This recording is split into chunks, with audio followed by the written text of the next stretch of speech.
राधे राधे भक्तों, आज हम आपको श्री भक्तमाल ग्रंथ में वर्णित केवल कुंवर की कथा सुना रहे हैं।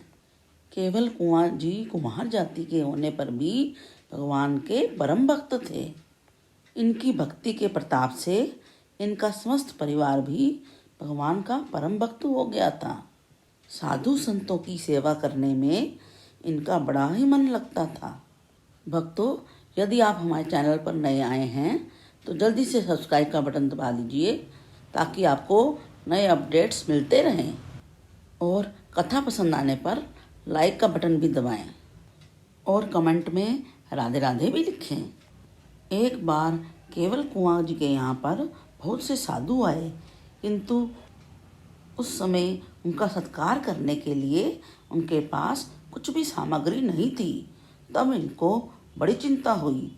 वह कई जगह मांगने भी गए, किंतु कहीं से भी कुछ सामान नहीं मिला।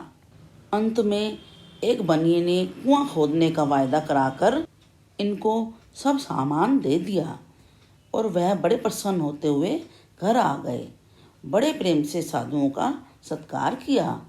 अनंतर यह अपने वायदे के अनुसार उस साहूकार का कुआं खोदने के लिए चले गए और 10-20 गज जमीन ही खोदी थी कि वह सब मिट्टी उनके ऊपर आ पड़ी और यह उसके नीचे दब गए। यह देखकर बहुत से लोग इनको बचाने के लिए दौड़े, किंतु हजारों मन मिट्टी इनके ऊपर पड़ी हुई देखकर सभी ने यही सोचा कि अब तो वह हरगिज जीवित नहीं होंगे। इस बात को 1 महीना बीत गया। तब अकस्मात उस मिट्टी के नीचे से किसी ने राम नाम का शब्द उच्चारण होते हुए सुना। उसको आश्चर्य हुआ और उसने यह सब हाल गांव वालों से जाकर कहा। गांव वाले भी यह हाल सुनकर आश्चर्य करते हुए वहां पर आए और उस मिट्टी को खोदा तो क्या देखते हैं कि केवल जी आनंद पूर्वक आसन पर विराजे हुए राम नाम का जप कर रहे हैं। सामने ही लोटा जल से भरा हुआ रखा है। भोजन की बहुत से पतले भी एक तरफ पड़ी हैं। भगवान की महिमा का ऐसा प्रताप देखकर सबको भगवान में दृढ़ विश्वास हो गया और सब भगवत भक्त बन गए। फिर बड़े प्रसन्न होते हुए बाजे बजाते हुए केवल जी को गांव में लेकर आ गए, किंतु हजारों मन मिट्टी में दब जाने के कारण वह कुछ कुबड़े हो गए थे। इस कारण उसी दिन से उनको लोग कुआं के नाम से पुकारने लगे। एक समय बहुत से साधु भगवान की एक मूर्ति ले जा रहे थे। रास्ते में रात्रि व्यतीत करने के लिए केवल जी के यहाँ पर ठहर गए। केवल जी ने जब उस दिव्य मनोहर मूर्ति को देखा तो उनके हृदय में ऐसी इच्छा हुई कि यदि यह मूर्ति मेरे पास होती तो अति उत्तम होता। प्रातःकाल होते ही जब वह साधु मूर्ति लेकर जाने को तैयार हुए तो भगवान की ऐसी माया हुई कि वह मूर्ति इतनी भारी हो गई कि उन साधुओं से नहीं उठ सकी। हार कर साधुओं ने वह मूर्ति वहीं स्थापित कर दी। तब केवल जी बड़े प्रेम पूर्वक उस मूर्ति की सेवा करने लगे। वही मूर्ति आज तक केवल जी के जसेरा गांव में विद्यमान है। क्योंकि भक्तवत्सल भगवान अपने भक्त का दृढ़ प्रेम जानकर वहां पर रह गए थे, इसलिए वह मूर्ति जान राय के नाम से प्रसिद्ध हुई। अनंत एक दिन केवल जी शंख चक्र की छाप लेने की इच्छा से द्वारकापुरी को चले। तब भगवान ने इनसे कहा कि आप अपने घर पर रहकर ही दृढ़ प्रीति से मेरी सेवा करते रहो, यहीं पर आपकी सब इच्छाएं पूरी हो जाएंगी। भगवान की ऐसी आज्ञा मानकर केवल जी उल्टे पांव घर लौट आए।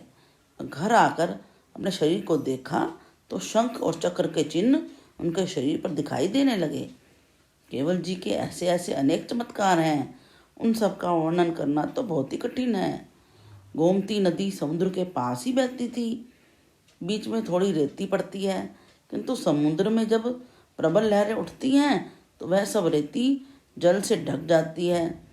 समुद्र और गोमती का जल मिलकर एक हो जाता है और लहरें शांत हो जाने पर फिर रेत दिखाई देने लगती है। एक बार समुद्र में लहरें न उठने के कारण रेत ही रेत दिखाई देती थी और वह रेत वायु के प्रबल चकोरों से उड़ उड़कर उस देश के निवासियों को बड़ा कष्ट देने लगी। तब सबने इकट्ठे होकर केवल जी को अपनी कष्ट कहानी सुनाई। केवल जी ने दया करके अपनी माला उनको दे दी, जिससे समुद्र और गोमती का फिर संगम होने लग गया। जब लोगों ने केवल जी की ऐसी महिमा और भगवत भक्ति का ऐसा प्रताप देखा तो हजारों ही उनके शिष्य बन गए और उस देश के घर घर में साधु सेवा और भगवत भक्ति का प्रचार होने लगा। एक समय केवल जी के स्थान पर बहुत से साधु आए। केवल जी की गृहिणी ने उन साधुओं के लिए सूखी रोटी बनाई। दैववश केवल जी का साला भी उसी समय आ गया, तो उस स्त्री ने भाई को सूखी रोटी खिलाना उचित ना समझकर उसके लिए खीर बनाई।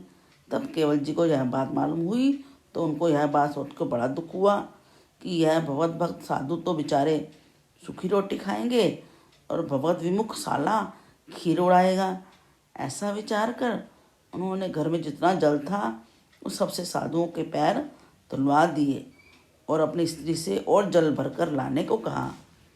जब स्त्री जल भरने गई तो पीछे से केवल जी ने समस्त खीर उन साधुओं को ही परोस दी। जब उनकी स्त्री जल भरकर लौटकर आई तो साधुओं को खीर खाते देखकर बड़ी क्रोधित हुई और केवल जी से अनेक प्रकार के कठोर वचन कहने लगी। तब केवल जी ने दुखी होकर उस भगवत विमुख स्त्री को अपने घर से निकाल दिया। तब उस स्त्री ने दूसरा पति कर लिया, जिससे उसके कई संतानें भी हुई। एक समय बड़ा कठिन दुर्भिक्ष पड़ने के कारण उस स्त्री के पास खाने को कुछ भी नहीं रहा और अपने बाल बच्चों सहित भूखी मरने लगी। तब लाचार होकर फिर केवल जी की शरण में ही आई। तब केवल जी का हृदय उसके कष्टों को देखकर दया से पूर्ण हो गया और उससे बोले, अरे मूर्ख कलंकनी, यदि तुझे दूसरा पति करने की अभिलाषा थी तो मेरे जैसा पति करती। इसके भंडार से तब विश्व का पालन होता रहता है, फिर भी वह सदा पूर्ण ही रहता है। केवल जी का ऐसा वचन सुनकर उस स्त्री की गर्दन लज्जा से झुक गई। अनंतर साधुओं का स्थान झाड़ बुआर कर साफ रखने के लिए उस स्त्री को केवल जी ने रख लिया और जब तक दुर्भिक्ष का समय रहा उसका बराबर पालन करते रहे। दुर्भिक्ष बीत जाने पर उस औरत को उन्होंने फिर से निकाल दिया और वह अपने भागे को कोसती हुई वहाँ से चली गई। इधर केवल जी भगवान की भक्ति में दृढ़ विश्वास रखते हुए बड़े प्रेम से भजन पूजन करने लगे। यदि आपको यह कथा पसंद आई है तो कमेंट्स में राधे राधे अवश्य लिखें और लाइक शेयर और सब्सक्राइब भी करें। हरे कृष्ण कृष्ण कृष्ण हरे हरे, हरे राम राम राम हरे हरे।